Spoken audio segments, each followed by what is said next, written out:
है, लेकिन जो है वो उनकी अनुभूति में तो नहीं आ रहा ना। तो एक घटना के संवेदन का विज्ञान के बाद, यहाँ इनका विज्ञान भी मतलब उस प्रकार का विज्ञान नहीं, इंद्रिय अनुभव को ही विज्ञान कह रहे हैं ये। तो एक संवेदन या विज्ञान के बाद दूसरी घटना के संवेदन या विज्ञान की भी आशा करें, ये आशा ही कार्य कारण भाव की जननी है। हमारे इस स्वभाव में ही कार्य कारण भाव की कल्पना का बीज निहित है, किंतु यह हमारी मनोवैज्ञानिक आवश्यकता मात्र है। यह वस्तुगत आंतरिक और अनिवार्य संबंध नहीं है। कैसे उल्टी सी बात लग रही है ना। दो घटनाओं का कई बार नियमित रूप से एक दूसरे के तुरंत बाद अनुभव किया जाना इस कार्य कारण भाव नियम की कल्पना का जनक है। कार्य कारण भाव का जो नियम है उसका जनक ये है कि एक के बाद दूसरी घटना का घटित होना। मुझे कई बार पानी पीने का और उसके तुरंत बाद प्यास बुझने का संवेदन हुआ। एक बार संवेदन हुआ कि मुझे प्यास लगी है और फिर मैंने पानी पिया, और फिर अगला संवेदन हुआ कि प्यास बुझ गई। तो मैंने क्या सोचा कि पानी को पीने का कारण क्या है? प्यास। तो कई बार मुझे पानी पीने का और उसके तुरंत बाद प्यास बुझाने का संवेदन हुआ, तो मैंने यह कल्पना कर ली कि पानी पीना प्यास बुझने का कारण है। मैंने कई बार धुआं देखा और उसके बाद वहाँ आग भी देखी, तो मैंने यह कल्पना कर ली कि जहाँ धुआं है वहाँ आग भी अवश्य होनी चाहिए। कोई भी बालक पहली बार आग देखकर ये नहीं सोच सकता कि आग में दाहक शक्ति है या भोजन में भूख बुझाने की शक्ति है। एक बार हाथ जल जाने पर ही इसका अनुभव होता है कि आग से हाथ जल सकता है, लेकिन इस शक्ति को तो हम नहीं देख सकते। अग्नि की दाहक शक्ति का हमें इंद्रिय अनुभव नहीं होता। अग्नि का तो होता है इंद्रिय से, लेकिन उसकी दाहक शक्ति का अनुभव तो नहीं होता ना। हमें अनुभव होता है केवल अग्नि का और हाथ जलने का। इन दोनों में कोई आंतरिक अनिवार्य संबंध है, ऐसा अनुभव हमें नहीं होता। हाँ, बार बार इन दोनों घटनाओं का अनुभव करने के कारण हम इन घटनाओं के कार्य कारण भाव संबंध की कल्पना कर लेते हैं, और आंतरिक घटनाओं का भी यही हाल है। मैं इच्छा करता हूँ और मेरा हाथ हिलता है। मुझे इन दोनों घटनाओं का अलग अलग अनुभव होता है, किंतु मेरी इच्छा में मेरे हाथ हिलाने की शक्ति का मुझे अनुभव नहीं होता। बार बार ऐसा अनुभव साथ साथ होने पर मैं कल्पना कर लेता हूँ मेरे इच्छा में मेरे हाथ हिलाने की शक्ति है। तो इंद्रिय अनुभव हमें किसी अनिवार्य आंतरिक संबंध का, किसी कारण का या किसी शक्ति का परिचय नहीं देते। वस्तुएं किसी अनिवार्य संबंध से बंधी हुई नहीं हैं, बस ऐसे ही हो रही हैं एक के बाद दूसरी। अब आइए 164 पृष्ठ पे नीचे।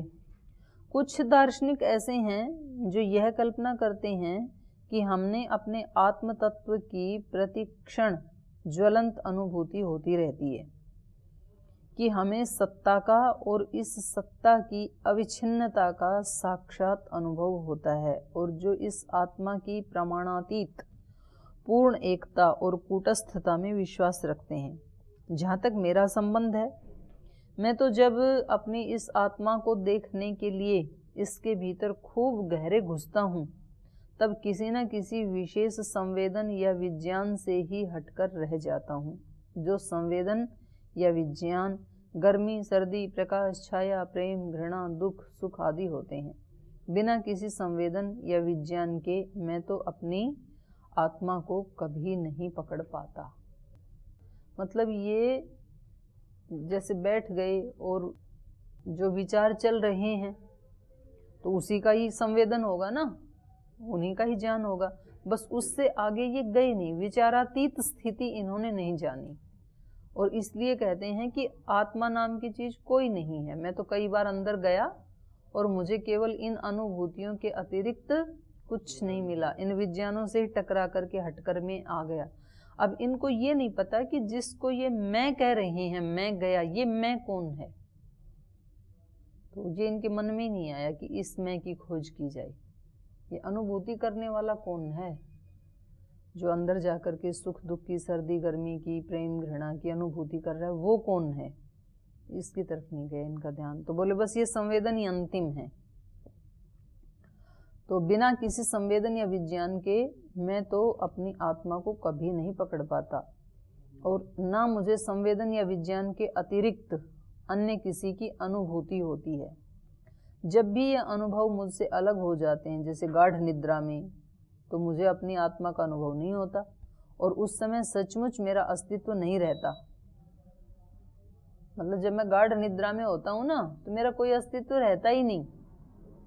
अब विज्ञान इससे उल्टा है कि गाढ़ निद्रा में भी मैं तो हूँ, मैं हूँ, इसलिए तो मैं जगने पे कहता हूँ कि मैं गाढ़ निद्रा में था, तो कोई तो था उसकी अनुभूति करने वाला। तो बिना ये कह रहे हैं कि मुझे उस समय मैं नहीं था, तब मुझे अपनी आत्मा का अनुभव नहीं होता, और उस समय सचमुच मेरा अस्तित्व नहीं रहता।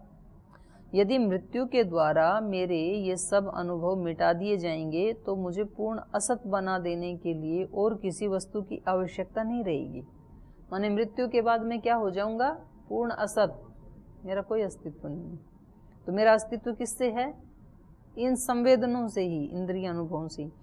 यदि किसी अन्य व्यक्ति को गंभीर और निष्पक्ष विचार के बाद भी अपनी आत्मा का या इससे भिन्न अनुभव होता है, तो मैं स्वीकार करता हूँ कि मैं उससे तर्क नहीं कर सकता। अपने विषय में मैं निश्चित रूप से कह सकता हूँ कि मुझ में कोई आत्म तत्व नहीं है। निश्चित रूप से कह सकता हूँ, मतलब अंतिम सत्य को इन्होंने अभिव्यक्त कर दिया कि इससे आगे कुछ नहीं है, और बोल रहा है खुद ही, मैं कह सकता हूँ, ऐसे कह रहा है। आत्मा का अस्तित्व मानने वाले, बोलो दूसरे कहें तो मैं उनसे बहस तो नहीं करूंगा, पर अपने बारे में मैं निश्चित रूप से कह सकता हूँ कि कोई आत्म तत्व नहीं है। आत्मा का अस्तित्व मानने वाले कुछ दार्शनिक महानुभावों को छोड़कर अन्य सब लोगों के लिए तो मैं ये कहने का साहस कर सकता हूँ कि वे लोग उन विभिन्न संवेदनों के पुंज या उन संवेदनों के समूह के अतिरिक्त और कुछ नहीं है, जो संवेदन और अकल्पनीय वेग से एक दूसरे के बाद वो आते रहते हैं, और जिनके परिवर्तन और गति की अक्षुण्य धारा निरंतर बह रही है। तो ह्यूम के विचारों का निष्कर्ष यह है कि संवेदन या विज्ञान के अतिरिक्त हमें किसी सत्य का ज्ञान नहीं हो सकता। इंद्रिय अनुभव से किसी नित्य और अपरिणामी द्रव्य की, चाहे वो जड़ है या चेतन, सिद्धि नहीं हो सकती। तो ना तो मूल प्रकृति की सिद्धि इनके मत में, और ना आत्मा की सिद्धि। तथा कथित आत्म तत्व वस्तुतः क्षणिक विज्ञानों के प्रवाह के अतिरिक्त और कुछ नहीं। माने जो क्षणिक विचार है ना, उनके अतिरिक्त और कोई आत्म तत्व नहीं है, बस केवल वो विचार ही हैं, आत्मा आत्मा। तो ये इनका निष्कर्ष निकाला। फिर आइए आप 166 पृष्ठ पर नीचे।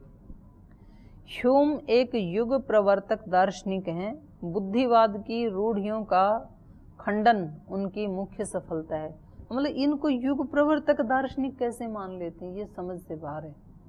जो इतना धड़ल्ले से कह रहे हैं कि कोई आत्म तत्व नहीं है, और फिर भी कह रहे हैं कि युग प्रवर्तक दार्शनिक हैं।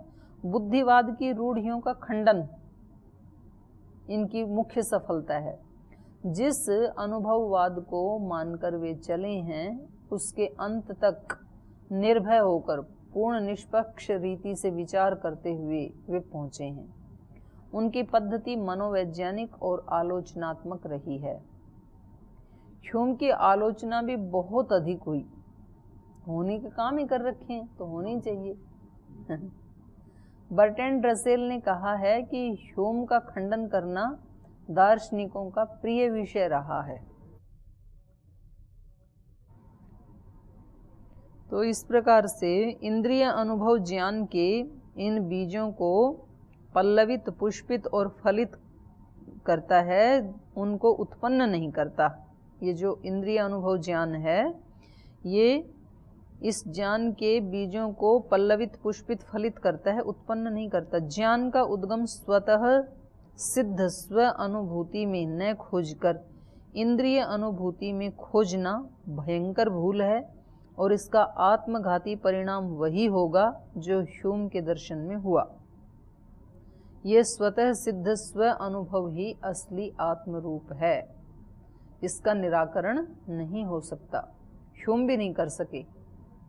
तो वो देकार्त को भूल गए और क्षणिक विज्ञानों का प्रवाह इसी अधिष्ठान पर होता है।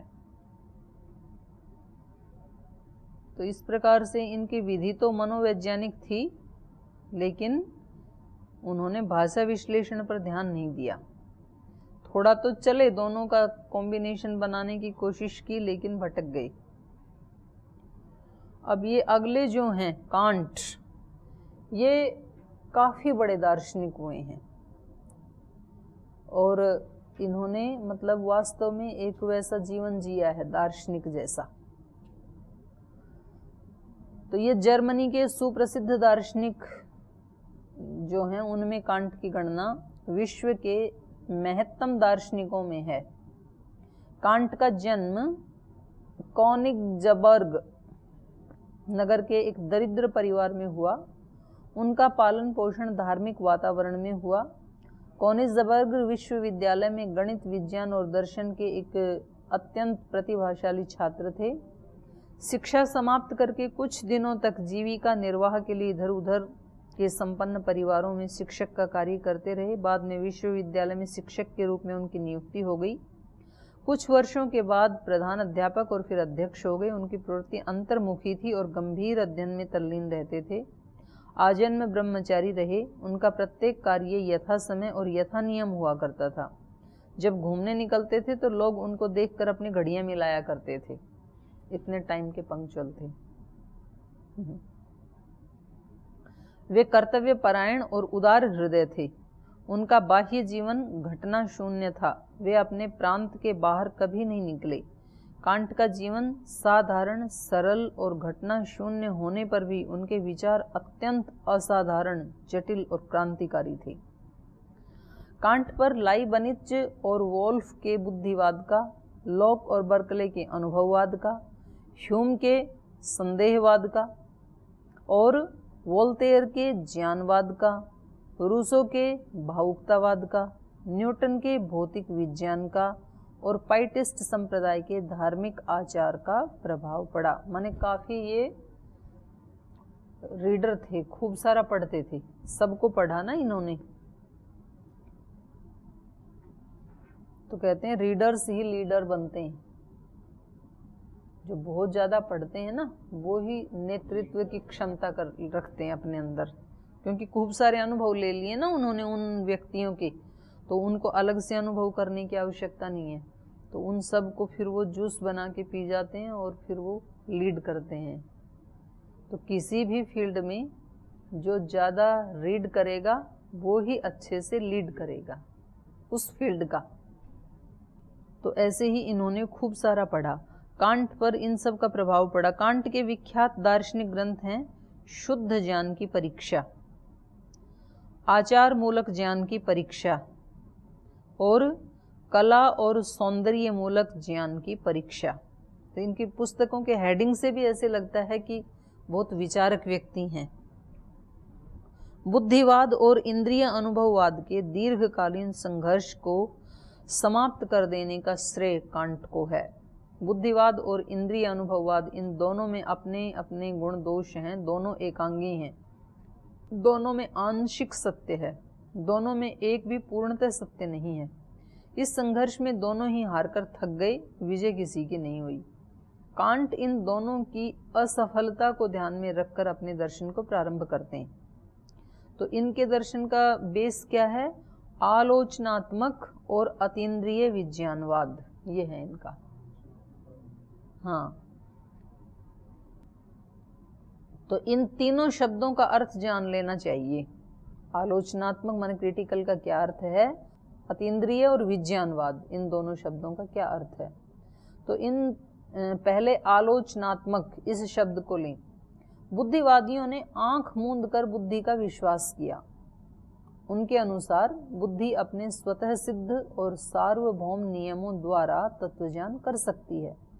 गणित का ज्ञान उनका आदर्श रहा। इसके विपरीत अनुभववादियों ने हमारे सारे ज्ञान का एकमात्र स्रोत इंद्रिय अनुभव में ही माना। बुद्धि के कोई नियम अनुभव निरपेक्ष और सहज नहीं हो सकते। कांट के अनुसार बुद्धिवाद का पर्यवसान अंधविश्वास में और अनुभववाद का पर्यवसान संदेहवाद में हुआ है। कांट के अनुसार तत्व समीक्षा के पूर्व ज्ञान समीक्षा आवश्यक है। ज्ञान की उत्पत्ति, प्रामाण्य और सीमा जान लेना दर्शन का सर्वप्रथम कार्य होना चाहिए। यद्यपि लोक ने तत्व मीमांसा के पहले ज्ञान मीमांसा आवश्यक और महत्वपूर्ण समझी, तथापि उनकी प्रणाली केवल मनोवैज्ञानिक विश्लेषण मात्र रह गई और वे ज्ञान की सही आलोचना नहीं कर पाई। यही कारण था कि लोक का इंद्रिय अनुभववाद ह्यूम में जाकर संदेहवाद बन गया, क्योंकि इंद्रिय से जन्य जो अनुभववाद है, जो ज्ञान है, वो तो कभी सत्य का दर्शन करवा ही नहीं सकता ना, वो तो चेंज होता रहता है। अतः कांट ने सर्वप्रथम ज्ञान की आलोचना को ही अपना लक्ष्य बनाया। ज्ञान की आलोचना किए बिना ज्ञान की उत्पत्ति, ज्ञान का प्रामाण्य और ज्ञान की सीमा, इसको जाने बिना तत्व समीक्षा व्यर्थ है, हो ही नहीं सकती। न तो बुद्धिवादियों के समान ज्ञान में अंधविश्वास करना चाहिए, न इंद्रिय अनुभववादियों के समान ज्ञान में आत्मघाती और अनावश्यक संदेह करना चाहिए। बुद्धिवाद के अंधविश्वास और इंद्रिय अनुभववाद के आत्मघाती संदेह, इन दोनों से बचकर ज्ञान की उत्पत्ति, ज्ञान का प्रामाण्य, ज्ञान की सीमा, इनकी सही आलोचना को दर्शन का सर्वप्रथम और अति आवश्यक कार्य मानने के कारण कांट ने अपने दर्शन को आलोचनात्मक कहा है। तो ये तो इनके आलोचनात्मक शब्द का ये अर्थ लिया इन्होंने। दूसरा है इनका अतीन्द्रिय।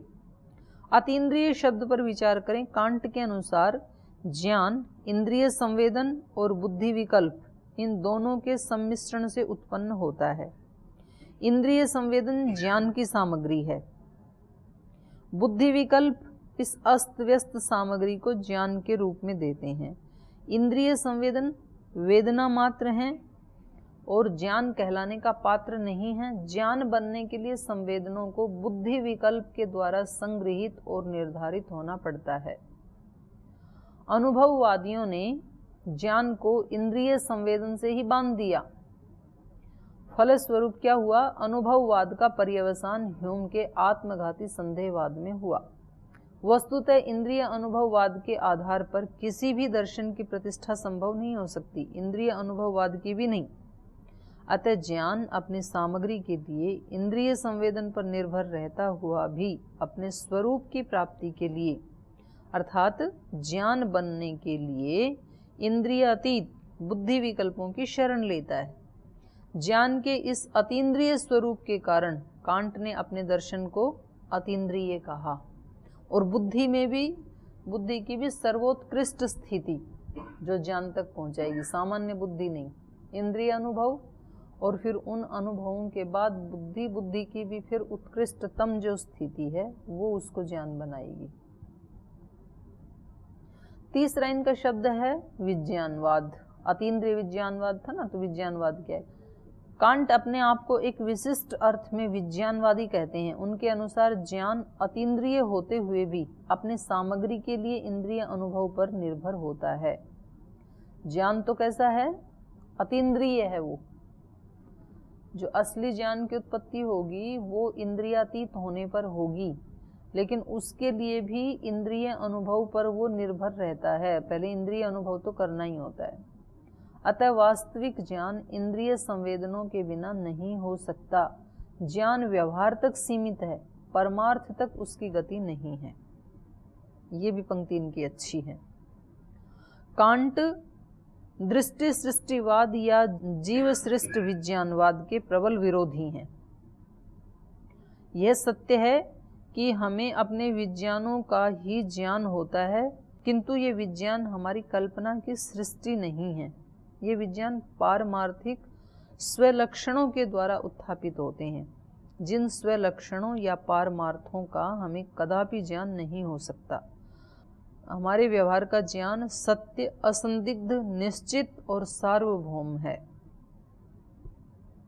सत्य इसलिए कि इस ज्ञान की सामग्री इंद्रिय संवेदन या स्व संवेदन द्वारा प्रसूत होने से इस ज्ञान के संवादी परमार्थ वस्तुतः विद्यमान हैं, और निश्चित और सार्वभौम इसलिए कि इस सामग्री को हमारे बुद्धि विकल्पों ने निरूपित किया है।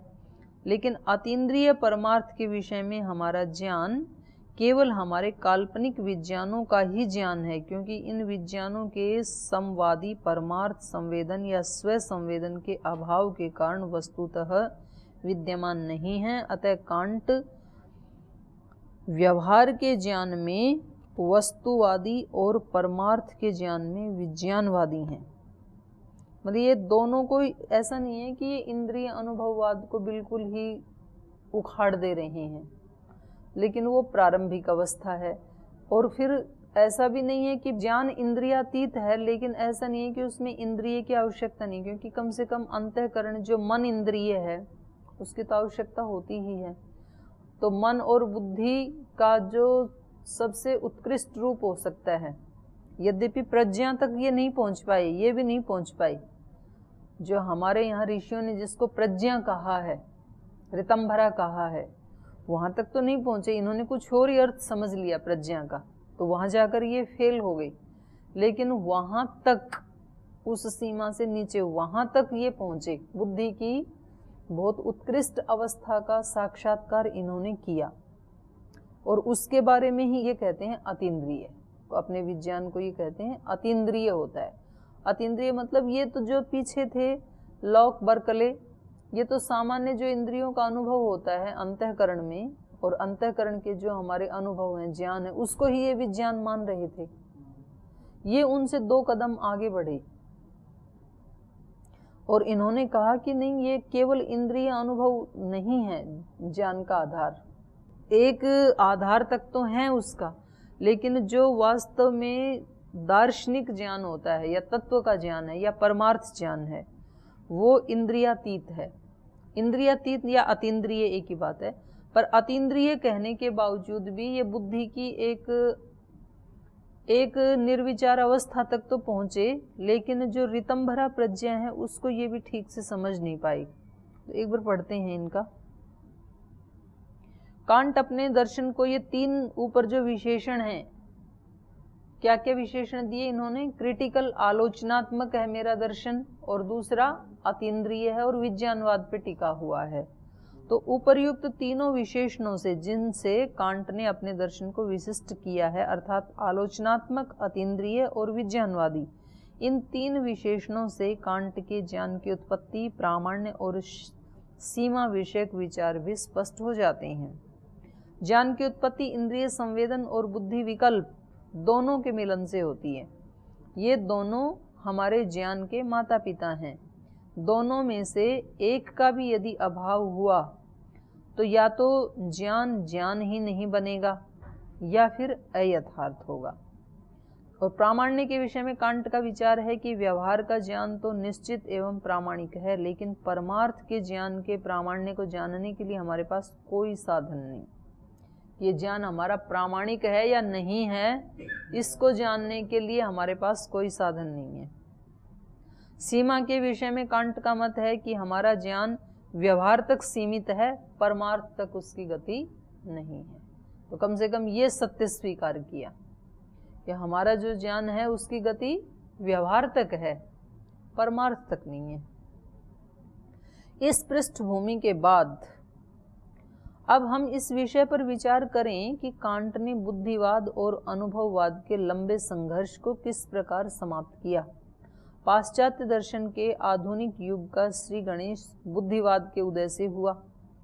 किसने किया बुद्धिवाद के उदय से? आधुनिक युग का कौन थे पहले? देकार्त। बुद्धिवाद से शुरू हुआ, देकार्त से।